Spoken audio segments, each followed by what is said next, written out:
Hello students. तो आज हमारा टॉपिक है मोशन। तो मोशन जो है ये नाइन्थ सीबीएसई का पहला चैप्टर है। नाइन्थ सीबीएसई का पहला चैप्टर है और इसको आईसीएसई वाले ही पढ़ सकते हैं। आईसीएसई का लगभग 70% जो सिलेबस है इसमें कवर्ड है। चले आइए जानते हैं मोशन। तो मोशन से पहले जानेंगे हम लोग यहाँ पर स्टेट्स ऑफ बॉडी।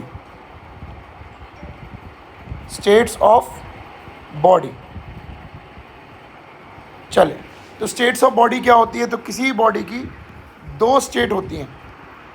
पहली होती है स्टेट ऑफ रेस्ट और दूसरी होती है स्टेट ऑफ मोशन। अब ये स्टेट ऑफ रेस्ट और स्टेट ऑफ मोशन क्या होती हैं ज़रा आइए जानते हैं।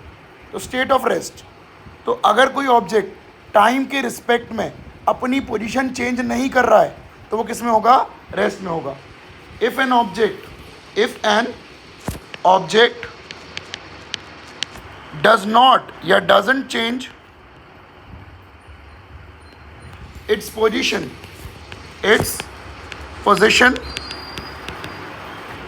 with respect to time, then it is at rest। तो कोई भी ऑब्जेक्ट अगर अपनी पोजीशन रेस्ट के रिस्पेक्ट में चेंज नहीं कर रहा है तो वो टाइम के रिस्पेक्ट में चेंज नहीं कर रहा है तो वो किस में होगा? रेस्ट में होगा। और इसी का जस्ट अपोजिट अगर वो अपनी पोजीशन टाइम के रिस्पेक्ट में, मतलब 2 मिनट पहले वो कहीं और था और 2 मिनट बाद उसकी पोजीशन चेंज होके कुछ और हो गई है तो वो किस में होगा? मोशन में। If an object change its position with respect to time तब वो किस में होगा? मोशन में होगा। चले तो ये हो गया हमारी स्टेट ऑफ बॉडी। तो हमें रेस्ट नहीं पढ़ना, इस चैप्टर में हमें पढ़ना है मोशन, मतलब हमारी बॉडी किस में होगी? मोशन में होगी। चले अब हमारा नेक्स्ट टॉपिक है इसमें physical quantities.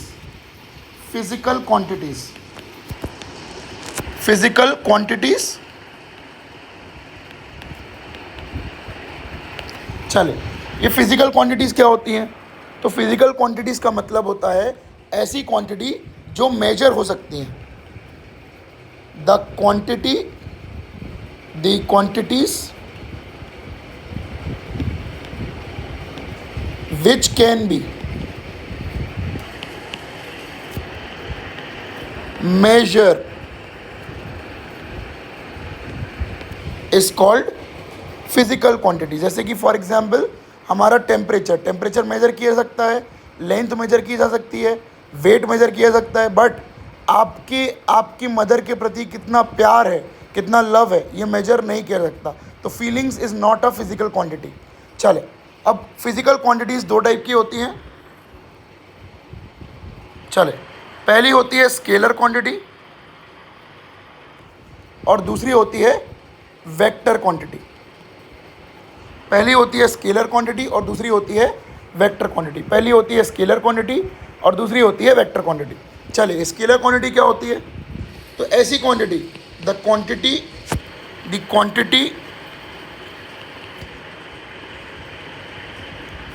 Which only need magnitude to express it, वो क्या होती है? Scalar quantity. और the quantity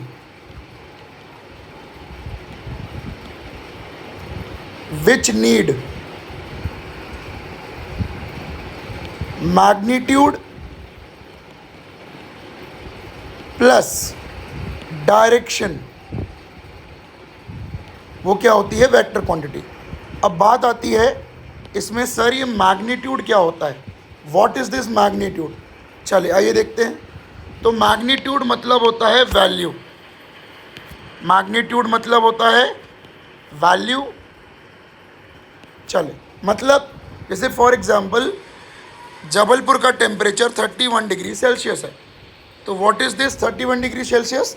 it is a magnitude. What is this 31 degree Celsius? It is a magnitude. तो ये मैग्नीट्यूड है. 31 डिग्री सेल्सियस एक मैग्नीट्यूड है. ठीक है. तो यहाँ पर मैग्नीट्यूड दो चीज़ों से बना होता है. पहला होता है न्यूमेरिकल वैल्यू और दूसरा होता है यहाँ पर यूनिट. आया? तो हम ये कह सकते हैं कि मैग्नीट्यूड को हम लिख सकते हैं numerical value plus multiplied by unit. Okay. So ये हो गया हमारा मैग्नीट्यूड. तो ऐसी कौन सी क्वांटिटी होती है जिनको सिर्फ मैग्नीट्यूड चाहिए होता है एक्सप्रेस होने के लिए? तो एग्जाम्पल है इनके temperature, okay, then distance, then speed etcetera. चले, वेक्टर क्वांटिटीज. तो वेक्टर क्वांटिटी क्या होती है? मैग्नीट्यूड के साथ साथ डायरेक्शन भी चाहिए. जैसे कि फॉर एग्जांपल कभी आप शोरूम विजिट करेंगे तो शोरूम में क्या होता है, आपको दरवाजे पे पुश या पुल लिखा होता है. ऐसा क्यों लिखा होता है? क्योंकि यहाँ पर इन लोग फोर्स अप्लाई करवाना चाहते हैं इन द डिज़ायरेबल डायरेक्शन. मतलब अगर वहाँ पुल लिखा है तो वो चाहते हैं कि हम इस दरवाजे को पुल करें तभी दरवाज़ा खुलेगा. तो यानी कि हमारी जो फोर्स है वो क्या है? वो एक वेक्टर क्वांटिटी है. क्यों? क्योंकि वहाँ पर डायरेक्शन भी मेंशन्ड है. ओके, वहाँ पर क्या है? डायरेक्शन ही मेंशन्ड है. ओके, तो ये हमारी वेक्टर क्वांटिटी है. तो वेक्टर क्वांटिटी की एग्जांपल क्या है? वेक्टर क्वांटिटी की एग्जांपल है force, displacement, okay, velocity etcetera. तो ये हमारे किसके एग्जांपल्स हैं? वेक्टर क्वांटिटी के एग्जांपल्स हैं. और डायरेक्शन का मतलब कुछ भी हो सकता है. पुश, पुल, ईस्ट, वेस्ट, आउटवर्ड, इनवर्ड, कुछ भी. हमें बस डायरेक्शन मेंशन करना है. चलो, अब आते हैं नेक्स्ट टॉपिक पे. सम इंपॉर्टेंट टर्म्स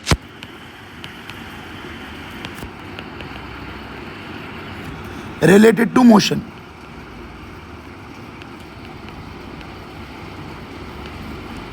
मोशन से रिलेटेड कुछ इंपॉर्टेंट टर्म्स. ओके, चलिए आइए देखते हैं मोशन से रिलेटेड इंपॉर्टेंट टर्म्स कौन से हो सकते हैं. सबसे पहला होता है डिस्टेंस. तो डिस्टेंस क्या होता है? Measure of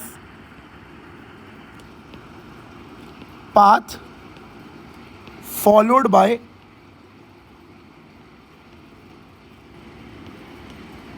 object. ऑब्जेक्ट के द्वारा जो पाथ फॉलो किया गया है उसी का मेजरमेंट क्या है? डिस्टेंस है. और इसको डिनोट करते हैं एस से. दूसरी चीज डिस्प्लेसमेंट. डिस्प्लेसमेंट क्या है? Shortest distance between initial and final point. Okay, तो इनिशियल और फाइनल पॉइंट के बीच का सबसे छोटी दूरी क्या होती है? डिस्प्लेसमेंट. और इसको डिनोट किया जाता है एस वेक्टर से. एक्चुअली वेक्टर क्वांटिटीज के ऊपर ऐसा एक एरो बना होता है जो क्या हमें डायरेक्शन दिखाता है. तो this arrow is showing the direction of the quantity. Okay, this means it needs direction to express it. Okay, चल, तो डिस्टेंस एक स्केलर क्वांटिटी है और डिस्प्लेसमेंट एक वेक्टर क्वांटिटी है. चल, अब एग्जाम्पल समझ लेते हैं ये होती क्या है. जैसे कि फॉर एग्जाम्पल ये होम है और ये स्कूल है और यहाँ से जाने के 3 रास्ते हैं. First one, second one and third one. पहला रास्ता 5 किलोमीटर्स का है, दूसरा रास्ता 2 किलोमीटर्स का है और तीसरा रास्ता 10 किलोमीटर का है. चले, 3 लोग हैं. एक है पर्सन ए, एक है पर्सन बी और एक है पर्सन सी. चले आगे देखते हैं. अब हम क्या समझ रहे हैं, समझिए. चले, तो मान लेते हैं जो हमारा पर्सन ए है चले, तो ये हमारा पाथ है, कौन सा पाथ लिया है, ये हमारा डिस्टेंस है और ये हमारा डिस्प्लेसमेंट है। चले, तो मान लीजिए ए ने पाथ लिया है हमारा पहला वाला P1, बी ने लिया है P2 और सी ने लिया है P3। चले, तो अब क्या होगा स्टूडेंट्स, डिस्टेंस क्या होता है, measure of the path followed by the object, मतलब ए बी सी ऑब्जेक्ट है और वो जो पाथ फॉलो करेंगे उसी का मेजरमेंट क्या होता है, डिस्टेंस। तो ए ने कौन सा पाथ फॉलो किया है, P1, तो P1 जो है वो 5 किलोमीटर मेजरमेंट का है, तो ए का डिस्टेंस कितना होगा, 5 किलोमीटर। वैसे ही बी ने पार्ट 2 फॉलो किया है तो वो 2 किलोमीटर का है और सी ने पार्ट 3 फॉलो किया है जो कि 10 किलोमीटर्स का है। पर सबका इनिशियल पॉइंट, इनिशियल मतलब होता है स्टार्टिंग पॉइंट और फाइनल मतलब होता है एंडिंग पॉइंट, तो तीनों का इनिशियल और फाइनल पॉइंट सेम है, यानी होम और स्कूल। तीनों ने होम से स्कूल गए, तो तीनों का इनिशियल पॉइंट होम और फाइनल पॉइंट स्कूल है। अच्छा, अब क्या होगा समझिए स्टूडेंट्स, तो यहाँ पर इनिशियल और फाइनल पॉइंट के बीच का सबसे छोटा डिस्टेंस क्या है, 2 किलोमीटर्स। तो सबके केस में डिस्प्लेसमेंट 2 किलोमीटर्स होगा, भले ही उनने कोई सा पाथ भी ट्रैवल किया है। ओके, क्योंकि डिस्प्लेसमेंट को पाथ से मतलब नहीं होता, उसको मतलब होता है तो सिर्फ इनिशियल और फाइनल पॉइंट के सबसे छोटी दूरी से। ओके, भले ही आप ऐसे एस शेप के पाथ में जाएं, ऐसे जाएं, ये इनिशियल पॉइंट है, ये फाइनल पॉइंट है, तो डिस्प्लेसमेंट ये होगा। ओके, चले आगे बढ़ते हैं। अब इनका यूनिट देख लेते हैं, तो दोनों का यूनिट जो होगा वो ऐसा ही होगा, मीटर्स, और अदर यूनिट होगा किलोमीटर। कन्वर्जन बता देता हूं, याद रखना, मीटर्स और किलोमीटर्स, अगर मीटर से किलोमीटर में जाना है तो डिवाइड बाय 1000 और किलोमीटर से मीटर में आना है तो multiply by 1000। Okay, now next thing, अब आते हैं हम नेक्स्ट टर्म पे, third term, that is speed. Speed क्या होती है, तो स्पीड होती है distance travelled per unit time. एक यूनिट टाइम में जितनी डिस्टेंस किसी भी बॉडी के द्वारा कवर की जाती है वो होती है स्पीड। जैसे कि एक ऑब्जेक्ट है वो 1 घंटे में 150 किलोमीटर्स कवर करता है, तो उसकी स्पीड कितनी हो जाएगी, 150 किलोमीटर पर आवर। ओके, और स्पीड को डिनोट करते हैं हम लोग v से। ओके, स्पीड को डिनोट करते हैं हम लोग v से, और स्पीड का फॉर्मूला होता है डिस्टेंस यानी कि s अपॉन टाइम। चले, ये हो गया हमारा स्पीड। अब इसकी ऐसा यूनिट क्या होती है, तो इसकी ऐसा यूनिट होती है मीटर पर सेकेंड, बट इसकी अदर यूनिट्स क्या होती है, इसकी अदर यूनिट होती है किलोमीटर पर आवर, पर हमें most of the time metre per second चाहिए होता है, तो इनका कन्वर्जन देख लेते हैं। किलोमीटर पर आवर से मीटर पर सेकेंड में जाना है तो 5/18 का मल्टीप्लाई करना पड़ेगा, 5/18 का मल्टीप्लाई करना पड़ेगा, और अगर उल्टा करना है तो 18/5 का मल्टीप्लाई करना पड़ेगा। चले, तो ये थी स्पीड। अच्छा, अब इसमें एक और टॉपिक है एवरेज स्पीड। एवरेज स्पीड क्या होती है, तो it is the ratio of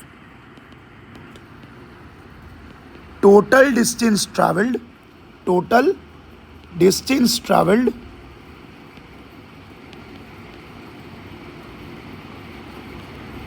to total time taken. Sir समझ में नहीं आया, चले तो मान लेते हैं ये एवरेज स्पीड है और इसका फॉर्मूला क्या होगा, distance 1 plus distance 2 plus distance 3 dash dash dash upon time 1 plus time 2 plus time 3 dash dash dash. समझ में नहीं आया सर, ये एक क्वेश्चन ले लेते हैं। मान लेते हैं ये पॉइंट ए है, ये पॉइंट बी है और ये पॉइंट सी है। ए से बी 100 मीटर है और बी से सी 200 मीटर है। ए से बी टाइम जाने में लग रहा है 4 सेकेंड्स और बी से सी टाइम जाने में लग रहा है 2 सेकेंड्स। ओके, तो ये हमारा डिस्टेंस 1 है और ये है डिस्टेंस 2। ये टाइम 1 है और ये है टाइम 2। चले, तो अब क्या होगा स्टूडेंट समझिएगा। तो हमारा फॉर्मूला हो जाएगा v average equals to displacement distance 1 plus distance 2 upon time 1 plus time 2। चले, अब मुझे बताइए स्टूडेंट्स, मैंने ऐसे लिखा था यहाँ पर ऐसा क्यों लिखा? देखिए बेटा, यहाँ पर 2 ही डिस्टेंस गिवन थे, इसलिए मेरा फॉर्मूला बना S1 plus S2 upon T1 plus T2। मान लेते 3 डिस्टेंस गिवन होते तो S1 plus S2 plus S3 T1 plus T2 plus T3 ऐसा बनता। चले, तो यहाँ एवरेज स्पीड क्या हो जाएगी 100 प्लस 200 अपॉन 4 प्लस 2 कितना आ जाएगा 300 अपॉन 6, जो कि कितना होगा 3 6 1 ज़ा 6 6 5 ज़ा, तो 50 आंसर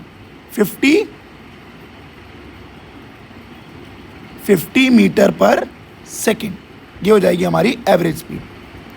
चले, अब आते हैं हम लोग वेलोसिटी। वेलोसिटी क्या होती है? ऐसी स्पीड जिसके पास डायरेक्शन हो, तो स्पीड विथ डायरेक्शन। चले, वेलोसिटी को डिनोट करते हैं हम लोग v वेक्टर से। वेलोसिटी क्या होती है? तो displacement done in unit time. तो यूनिट टाइम में जो डिस्प्लेसमेंट होती है उसी को क्या बोलते हैं? वेलोसिटी। इसकी भी ऐसा यूनिट क्या होती है? मीटर पर सेकेंड, और अदर यूनिट्स क्या होती हैं? Kilometre per hour. अच्छा बच्चों, कई बार इसको मीटर पर सेकेंड को आपकी बुक में ऐसा भी लिखा जाता है सेकेंड की पावर -1, तो ये भी मीटर पर सेकेंड ही है, और किलोमीटर आवर की पावर -1, तो ये भी किलोमीटर पर आवर है। चले, ये हमारा हो गया अपना वेलोसिटी। वेलोसिटी का फॉर्मूला होता है v vector equals to displacement s vector upon t। तो ये हो गया हमारा वेलोसिटी का फॉर्मूला, डिस्प्लेसमेंट अपॉन टाइम। चले, अब हम लोग आते हैं एवरेज वेलोसिटी पे। एवरेज वेलोसिटी, तो एवरेज वेलोसिटी क्या होती है? Ratio of total displacement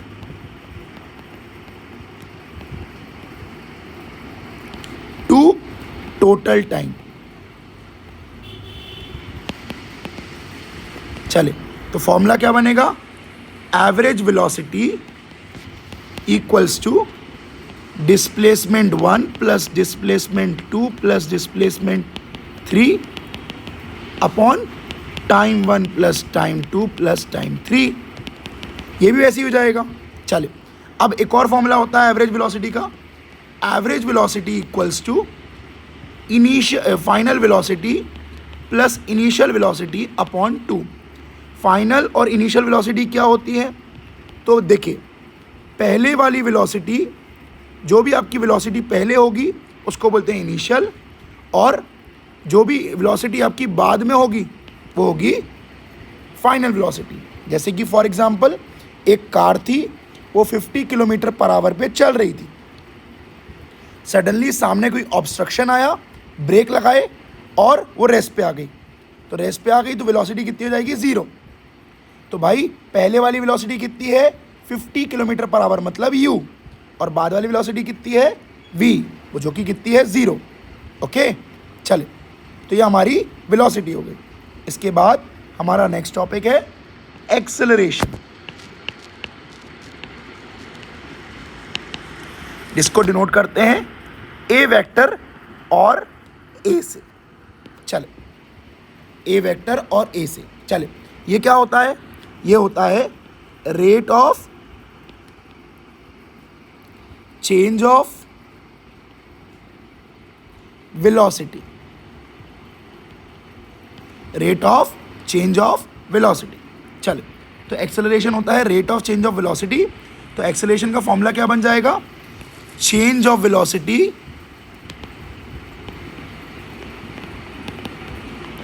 upon time. आया? रेट मतलब क्या होता है? रेट मतलब किसी भी चीज़ का change with respect to time is called as rate of change. Okay, तो चेंज ऑफ वेलोसिटी क्या होगी? बाद वाली वेलोसिटी माइनस पहले वाली। ओके, तो बाद वाली वेलोसिटी क्या होती है? v माइनस पहले वाली क्या होती है? u upon t। तो एक्सेलरेशन का फॉर्मूला क्या बन गया? v minus you upon T. ये हो गया अपना एक्सेलरेशन का फॉर्मूला। चले, आइए अब इसकी एसआई यूनिट देख लेते हैं। तो इसकी एसआई यूनिट होती है मीटर पर सेकेंड स्क्वायर। ये उसकी एसआई यूनिट होती है। चल, एक क्वेश्चन देख लेते हैं। तो एक ऑब्जेक्ट है जो कि कितने की 20 मीटर पर सेकेंड की वेलोसिटी पे चल रही थी और बाद में उसकी वेलोसिटी 10 मीटर पर सेकेंड हो गई और इसको होने में कितना लगा? 2 सेकेंड्स लगा। चले, तो पहले की वेलोसिटी क्या है? पहले की वेलोसिटी है 20। तो पहले की वेलोसिटी होती है u और बाद की वेलोसिटी क्या है? 10 मीटर पर सेकेंड। तो वो कितनी हो गई? v। और टाइम कितना हो गया? t। तो एक्सेलरेशन निकालना है तो a का फॉर्मूला होता है v minus you upon t।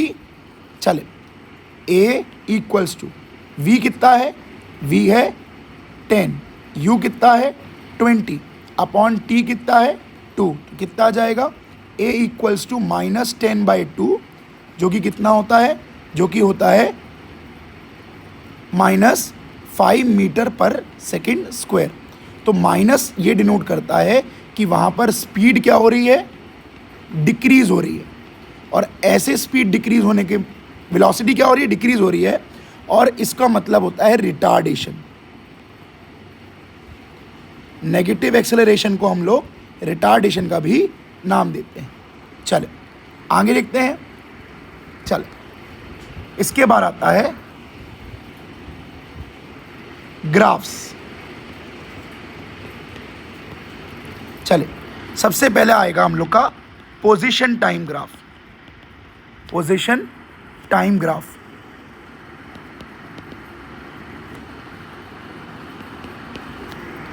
Position time graph. चले, तो ये है पोजीशन टाइम ग्राफ। चले, अब बेटा याद रखना, ये हमारी एक्स एक्सिस है और ये हमारी वाई एक्सिस है। तो याद रखना, एक्स एक्सिस पे हम हमेशा क्या लेंगे? एक्स एक्सिस पे हमेशा हम टाइम लेंगे क्योंकि वो एक इंडिपेंडेंट क्वांटिटी होती है। और वाई एक्सिस पे हम क्या लेंगे? पोजीशन है मतलब डिस्टेंस लेंगे। चले, तो हम लोग 3 केस पे ग्राफ पढ़ते हैं। 3 नहीं 4 केस पे ग्राफ पढ़ते हैं। पहला रेस्ट के लिए ग्राफ, दूसरा यूनिफॉर्म मोशन के लिए ग्राफ। यूनिफॉर्म मोशन क्या होता है? जिसपे स्पीड कांस्टेंट रहती है। चले, इस पे ग्राफ पढ़ते हैं। और तीसरा है नॉन यूनिफॉर्म मोशन, जिसपे स्पीड बदलती रहती है। चले, तो अगर कोई ऑब्जेक्ट रेस्ट पे है तो क्या होगा समझिए। जैसे मान लीजिए 1 है, ये 2 है, ये 3 है, ये 4 है। तो रेस्ट पे रखा हुआ ऑब्जेक्ट की टाइम बढ़ता जाएगा पर डिस्टेंस नहीं बढ़ेगी। आप बताइए ना, टाइम बढ़ता जा रहा है, डिस्टेंस नहीं बढ़ेगी, मतलब वो ऑब्जेक्ट रेस्ट पे होगा। तो रेस्ट का ग्राफ कैसे बनेगा?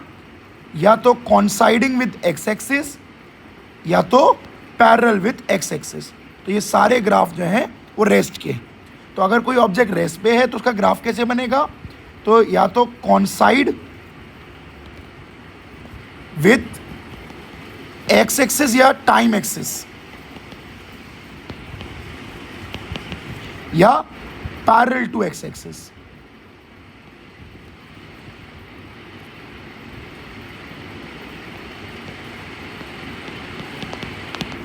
ओके, चले, यूनिफॉर्म मोशन।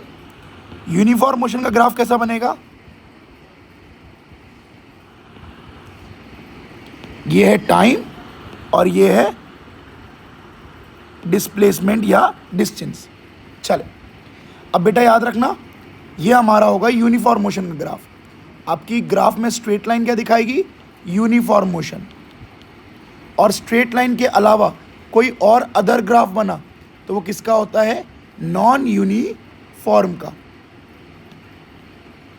ये होता है नॉन यूनिफॉर्म का ग्राफ। अब बेटा याद रखना, यहाँ पर स्लोप, स्लोप का मतलब क्या होता है? स्लोप का मतलब होता है inclination from x axis, inclination from x axis मतलब एक ग्राफ एक्स एक्सिस से कितना इंक्लाइंड है, कितना डिग्री इंक्लाइंड है। जैसे फॉर एग्जांपल ये देखिए, इसकी स्लोप कम है, इसकी स्लोप और ज़्यादा है, इसकी स्लोप और ज़्यादा है।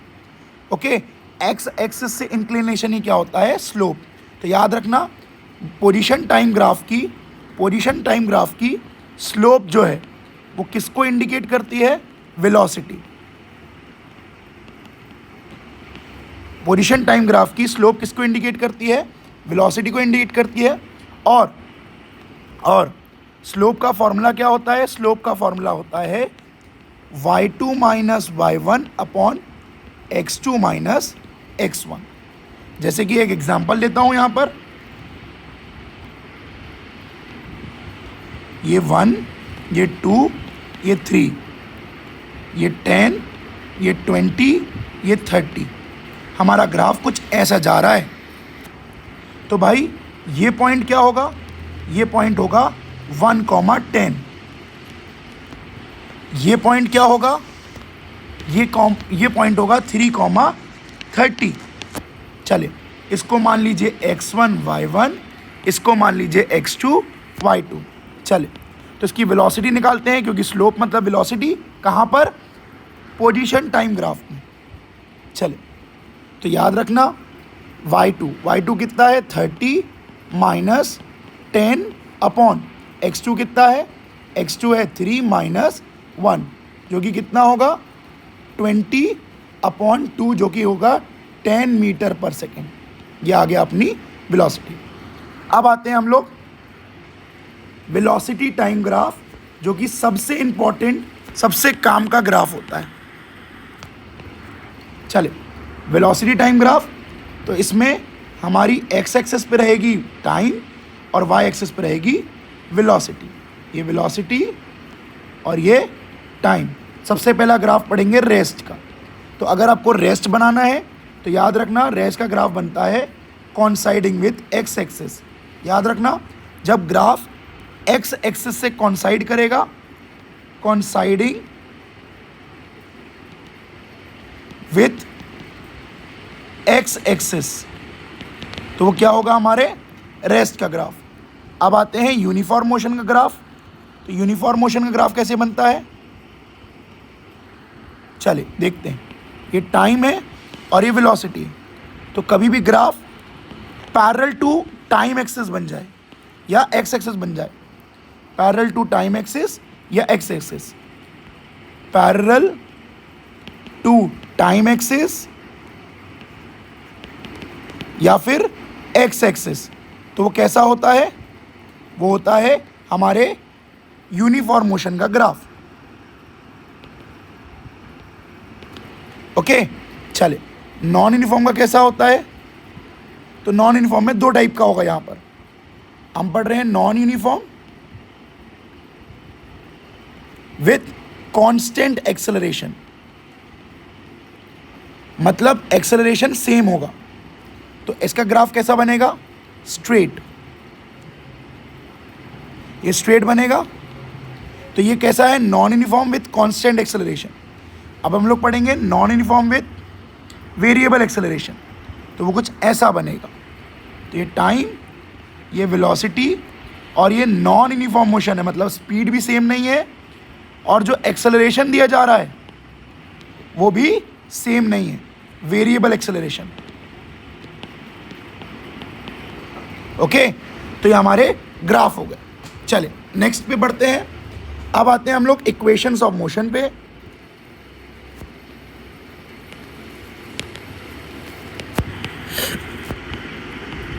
इक्वेशंस ऑफ मोशन पे, तो इक्वेशंस ऑफ मोशन पे आते हैं। चले, इक्वेशंस ऑफ मोशन में क्या करेंगे अब देखते हैं। तो इक्वेशन ऑफ मोशन में हमारे पास तीन इक्वेशन है। पहली है v equals to u plus a t, s is equals to, second वाली है s is equals to u t plus half a t square, और थर्ड है v square minus u square equals to 2as। चले, तो ये 3 equation है। ये हमेशा याद रखना, ये हमारे वेरिएबल या नॉन यूनिफॉर्म, जब वेलोसिटी बदल रही है तभी हम लोग इसको इस्तेमाल करेंगे। वेलोसिटी बदल नहीं रही है तो सिंपल फॉर्मूला है velocity equals to displacement upon time, ये वाला फॉर्मूला यूज़ करेंगे। अगर वेलोसिटी कांस्टेंट है तो ये वाला, और वेलोसिटी बदल रही है तो ये वाला। चल, तो ये है इक्वेशंस ऑफ मोशन। अब आते हैं हमारा तीसरा और लास्ट टॉपिक हमारे चैप्टर का, जो कि होता है uniform circular motion. Uniform circular motion, तो अगर कोई ऑब्जेक्ट किसी सर्कुलर पाथ में घूम रहा है तो वो किस मोशन में कहलाएगा? सर्कुलर मोशन में। ठीक है, अगर कोई object, if an object is moving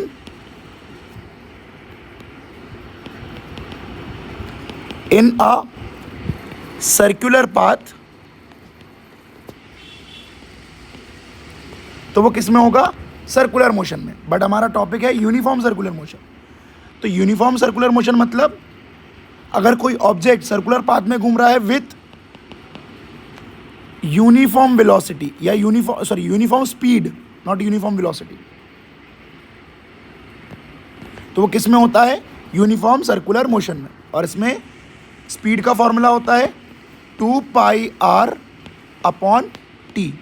अच्छा, अब एक चीज़ याद रखिए, y velocity is not constant in circular motion. देखिए, वेलोसिटी किस पे डिपेंड करती है? वेलोसिटी डिपेंड करती है आपका मैग्नीट्यूड यानी कि स्पीड और डायरेक्शन पे। तो यहाँ पर मैग्नीट्यूड तो कांस्टेंट है, स्पीड सेम है। पर आप बताऊँ, जैसे ये एक सर्कल है, आपको भाई किसी भी पॉइंट पे, अगर आपको किसी भी पॉइंट पे डायरेक्शन चाहिए तो आप क्या करिए, आप उस पॉइंट पे क्या बना दीजिए? एक टेंजेंट बना दीजिए। टेंजेंट एक ऐसी लाइन होती है जो कि सर्कल को एक पॉइंट पे छू के जाए, उसको क्या बोलते हैं? टेंजेंट। तो भाई देखिए, अगर मैं टेंजेंट बना रहा हूँ तो यहाँ पर हर पॉइंट पे अलग अलग डायरेक्शन है। इसका मतलब है सर्कुलर मोशन में स्पीड तो कांस्टेंट हो सकती है, बट वेलोसिटी क्या होती है? नॉन वेरिएबल होती है। क्या होती है? वेरिएबल होती है। इसलिए अगर वेलोसिटी जहाँ बदल रही है तो उस मोशन को क्या बोला जाता है? Accelerated motion. कौन सा बोला जाता है? Accelerated motion. इसलिए बोला जाता है कि सर्कुलर पाथ में कोई ऑब्जेक्ट घूम रहा है तो वो एक्सेलरेटेड मोशन पे है। ठीक है, तो ये हमारे चैप्टर का लास्ट टॉपिक था। होप आपको वीडियो अच्छा लगा हो, और मिलते हैं नेक्स्ट वीडियो में। तब तक के लिए थैंक यू।